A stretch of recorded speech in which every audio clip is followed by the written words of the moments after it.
BJP के रियासती in charge तरुण चुग ने इल्ज़ाम लगाया है कि चीफ मिनिस्टर केसीआर और इनके खानदान ने लूट मार करके तेलंगाना को खाली कर दिया है। इन्होंने महबूबाबाद जिले में मुनक़िदा बीजेपी कवर कमेटी के इजलास में मुहतरम मेहमान खुशी शिरकत की। इस मौके पर तरुण चुग ने सीएम केसीआर और इनके अरकान खानदान को झंडी दिखाई। रियासती काबीना ने बरहमी का इजहार किया है कि अली बाबा 40 चोर बनकर रियासत को लूट रहा है। चोरों का गिरोह है जिसका एक ही काम है, तेलंगाना की जनता को लूटना।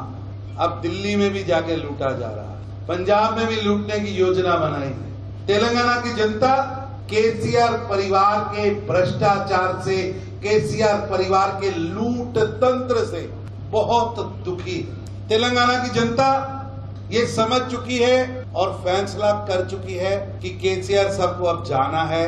नाउ गुड बाय केसीआर साहब। केसीआर साहब का रिटायरमेंट के लिए वो दिल्ली भाग रहा है, क्योंकि तेलंगाना में तो वो घूम नहीं सकता है। तेलंगाना की जनता को केसीआर परिवार के अहंकार से, वंशवाद से, भ्रष्टाचार से मुक्ति दिलाने का काम भारतीय जनता पार्टी के कार्यकर्ता करेंगे। अस्सलाम वालेकुम, हेलो, हाय, आदाब एवरीवन। दोस्तों, मैं आपका दोस्त शहबाज खान, आप देख रहे हैं TNT न्यूज और देखते रहिए TNT न्यूज। Thank you.